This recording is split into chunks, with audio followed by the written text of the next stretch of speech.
utilizava seu espaço na Folha para expor sua opinião sobre o arcabouço fiscal do Haddad. Na opinião dele, não sei se notam, mas se anunciou o oposto do que os falcões do fiscalismo esperam da esquerda.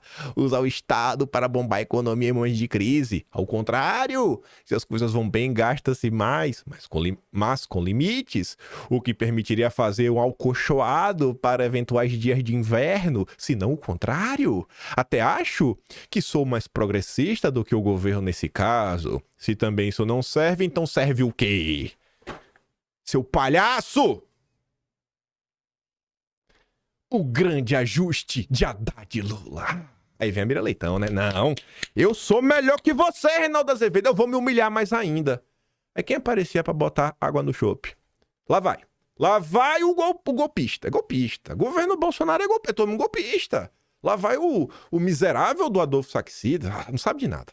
Vamos ver a ladainha que o Adolfo... Porque não dá pra levar a sério o Adolfo Saxida.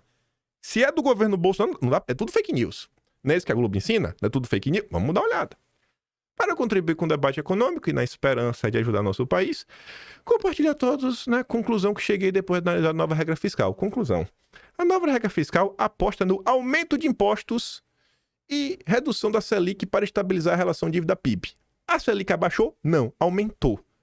Como que está a relação dívida-PIB? Mirando 83% em 2028. E aumento de imposto teve, realmente mirou. Mas o Haddad mirou, mas mirou direito. É o Robin Hood dos impostos. Mas a regra fiscal, que deveria gerar a credibilidade necessária para a queda de juros, não para contar com a redução da taxa de juros para dar credibilidade à regra fiscal. Pois é, né, Saxida? Mas você é golpista, né? Você não é levado a sério? Porque ninguém de direita nesse país é levado a sério? Mas quem diria que você estava certo? A função do Bacen é estabilizar a inflação, não é possível utilizar um instrumento, a taxa de juros, para obter dois objetivos: redução da inflação e da credibilidade da regra fiscal. Existem dúvidas razoáveis se a regra sugerida implica realmente na trajetória descrita no resultado primário. E estava certo nessa Saxida. Mas você não é levado a sério, né? Porque você é do governo Bolsonaro. O que pensa o economista sobre o novo arcabouço fiscal? Felipe Salto, o Jean Page, Alexandre Manuel Pires, nossas opiniões. Aí vai ter gente mais crítica, eles não eram todos iguais. Imagina como o arcabouço fiscal do Haddad para vários economistas entrevistados pelo Globo criticarem a nova regra fiscal, né? Vários aí criticaram. Aí tem os slides, né? Os slides que o Haddad fez, né? Nossa, o cara comentando, né? Os highlights. Esse gráfico de receitas e despesas da União em % ao ano. Grau de investimento recuperado 2 vezes. Cadê? Aqui, ó, é a mesma coisa. O slide do Haddad era tão bom que a mesma coisa tinha 2 vezes. Recuperação do grau de investimento, recuperação do grau de investimento. Recuperado 2 vezes. Esse e outros gráficos apenas até 2010, fingindo que Dilma nunca existiu. Ai, os primeiros passos da acabouço foram bem dados. Alguns pontos geram dúvidas. Miriam Leitão, tinha que ser. A Globo tem que ser responsabilizada. Tem que ser responsabilizada. Não é possível. Ai. PT decidiu antecipar anúncio do novo arcabouço fiscal para tentar ofuscar a volta de Bolsonaro ao Brasil. Não me dá segurança de que as finanças públicas vão ser saneadas. Tendência a ter mais gastos e mais impostos. Está com medo, gatinho? Miau! Miau! Ai, aí pular para abril, só para dar uma olhada. É que já tá aqui. Aí, porque a bolsa tá desconfiada de Haddad, reforma tributada, pessimismo com a economia se amplia, né? Mal-estar econômico. Arcabouço levará alta brutal da carga tributária de ex-presidente do Banco Central. Quem poderia imaginar, hein? Ah, o Haddad, o Robin Hood dos impostos. Não foi falta de aviso, né? Nosso amigo, companheiro De Castro, do PSOL, alertando, ó, tô falando aqui a simulação, rapaz, vai dar errado. Vai dar errado. Como o Pedro De Castro falou, na simulação eu tenho um cenário otimista, com os gastos corrigidos pelo teto de crescimento proposto de 2,5%. O resultado está no gráfico. No ano passado teríamos 539 bilhões a menos para gastar. No total, o país em 20 anos teria perdido 8,8 trilhões de gastos públicos. E no Fica em Casa teríamos o Armagedon. bala de ouro. O sucesso do governo depende da confiabilidade do marco fiscal. Falhou então, né? O governo falhou. A dura previsão que pode encher o preço da gasolina. Primeira prova de fogo na vida da Petrobras. Governo Lula com otimismo. Trabalho. Parei que tem mais coisa do arcabouço. É porque achei que também na ordem. Questão inicial, da aceleração. Mercado fraco, inflação. Aqui, ó. Henrique Meirelles, falando do arcabouço do Lula. O arcabouço prevê que a despesa vai crescer acima da inflação todos os anos, portanto, parece difícil que o governo consiga produzir superávites e atingir a meta prevista. O governo não atingiu. Até o Meirelles estava certo. Nas simulações feitas até agora por colegas economistas, o superávit não é atingido. O Meirelles estava certo. Com os números e regras apresentados, também não parece possível conter o crescimento da dívida pública. Um dos principais objetivos da regra é a dívida segue crescendo. Rapaz, quem poderia imaginar que o Brasil estaria hoje indo pro abismo? Pelo que temos em mãos, os objetivos do arcabouço só podem ser atingidos em caso de aumento de receita. As regras fiscais se concentram nas despesas, porque é o que os governos controlam. As receitas estão fora do controle de qualquer administração, mas o Haddad se esforça para aumentar a arrecadação através de imposto. Inflação deve voltar a ganhar força no segundo semestre. Da Natura diz que o governo está bastante decepcionante. Nova regra fiscal não muda, por enquanto, classificação de risco Brasil. E agora? Muda? Agora, dezembro de 2024? Novo arcabouço é difícil de cumprir, diz Henrique Meirelles. Tarcísio, né? Lula não tem plano para o Brasil. Tá certo também. Otimismo inicial deu lugar à cautela, diz investidores estrangeiros. A complexidade do arcabouço é a prova de sua ineficácia. Aí que é o pastor, que já tinha criticado lá atrás. Lei de responsabilidade fiscal foi desmoralizada, diz Armínio Fraga. No Senado, Armínio Fraga disse que corre risco de desembocar em grande fracasso. Mais erros que acertos. A opção de Lula por evitar ajustes econômicos leva riscos para o país e o governo. E aí, em maio, que já é maio, Meirelles vê risco de Lula repetir Dilma e levar o país à recessão. É nada.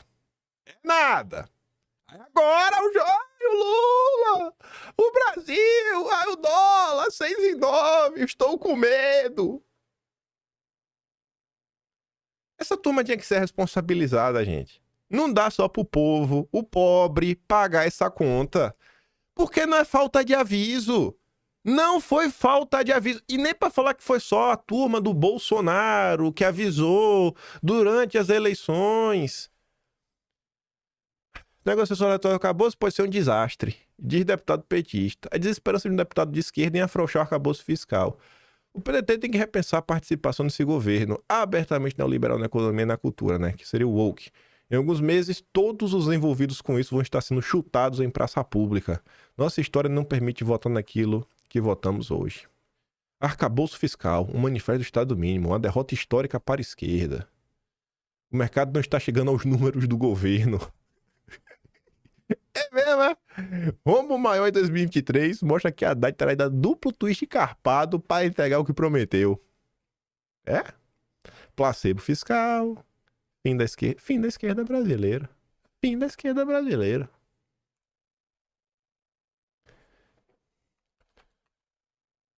A única forma de você saber o que aconteceu no Brasil mesmo, né? A ordem dos fatos, é no Atlas Brasileiro, me perdoa, o único livro de história que existe da era Lula, que já está sendo produzido em tempo real. Você vê, né? A gente não deixa a coisa passar. Lá na frente, no futuro, assim, por que o governo Lula deu errado? Quem foi que deixou de errado? Aqui, ó. Lê aqui. Lê aqui. Pode ler que você vai ver um monte de coisa interessante. Nem sei mais onde é que eu tava aqui. O dólar em alta, entretanto, deve dar início a uma onda de remarcação. Tá. Lula disse ainda que a única coisa errada nesse país é a taxa de juros, porque a inflação está 4 e pouco, totalmente controlada. O dólar em alta, entretanto, deve dar início a uma onda de remarcações e os juros nas alturas, cedo ou tarde, baterão na atividade econômica. É mesmo. Estamos em um ambiente de crise generalizada e o governo está se fixando muito na situação corrente da economia. O mercado está apenas antecipando os efeitos futuros da atual política se não houver uma correção. Gente, olha só, se o dólar aumenta, o preço chegar, óbvio que muita coisa já começa a ser, né, recalculada, né, já tem aumento de preço rápido. Mas tem algumas coisas que vai levar um tempinho, um mês, 2. Junte isso com juros altos. Juros altos significam que o cara, para fazer um investimento novo, pegar um crédito no banco, falar, vou abrir aqui, vou fazer uma ampliação, vou contratar mais gente, sobe no telhado. Então a economia começa a desacelerar, tudo começa a ficar mais caro, o poder de compra caindo. Então você entra numa situação assim, realmente de contração econômica. Você pode entrar realmente numa recessão. Quebrar um país. Com o apoio da Globo, da Faria Lima. O governo parece subestimar os efeitos do mercado na economia real, na vida das pessoas. É um erro infantil. O país está preso num loop em que a retomada da confiança depende de um ajuste que o governo não parece disposto a integrar. Há 10 anos, o PT foi contra o ajuste do Levi. A crise só se dissolveu com a ruptura política, com o impeachment. Olha a loucura que estamos falando aqui. A Faria Lima começa a falar de impeachment. Pelo menos numa coisa, Lula e o mercado concordam. Não é o mercado que tem que se preocupar com os gastos do governo. É o próprio governo, disse o Lula. Porque se eu não controlar os gastos, se eu gastar mais do que eu tenho, quem vai pagar é o povo pobre. Vamos ver quem vai pagar? O pobre já está pagando. Mas antes, leia a lista de mais de 1.000 economistas que apoiam Lula. São cúmplices. Não são vítimas. São cúmplices. Vocês são cúmplices. Vocês não são vítimas. Vítima é o povo. Recordar e viver, como diz a Anitta. Aí vamos lá. O governo começa a se movimentar. Vai fazer um cortezinho de leve. O pobre não pagar. Diz o Lula. Em última semana, antes do recesso, o Congresso corre para aprovar o pacote fiscal. Quando é para apertar os mais pobres, o tempo vira ouro. Já para resolver os problemas reais do país, aí o relógio desacelera. Nosso grande Congresso, né? Aí você fala, mas a turma estava reclamando agora que o Congresso não se move para resolver, o Lírio e o Pacheco estão ocupados. Por que o Congresso, então, resolveu se movimentar? Alguma coisa deve ter acontecido, né? Sim, aconteceu. Para destravar o pacote fiscal, o governo nomeia indicados do Senado para agências reguladoras. Aí o Congresso trabalha. Só isso? Não, que é pouco. Isso aqui é a cerejinha do bolo. O bolo mesmo, aquele bolo recheado, com cobertura, um glacê, um granulado, servido no prato bonito, aquela fatia gorda assim que tua avó te dá com refrigerante. Vem agora, ó. O governo paga 7 bilhões em emendas para destravar o pacotinho. E o Congresso pressiona e ainda quer mais. Vindo guloso. O governo Lula pagou 7 bilhões em emendas parlamentares em apenas 2 dias para tentar destravar o pacote de corte de gastos no Congresso Nacional. Com o repasse, o governo espera votar ainda nesta semana pelo menos 2 projetos que envolvem o pacote fiscal e que reduzem o ganho do salário mínimo, mudam as regras de acesso ao Bolsa Família e ao BPC.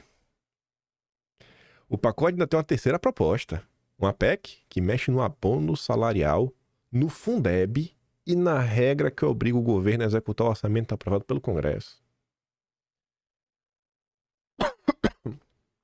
Olha aí, o pacote de corte de gasto do governo. João Valério critica a proposta do governo de extinguir isenção de imposto de renda por doença grave. Imagina ali, o cara tá passando por um problema, às vezes para sobrar um dinheirinho a mais, aí o governo deixa de cobrar imposto de renda.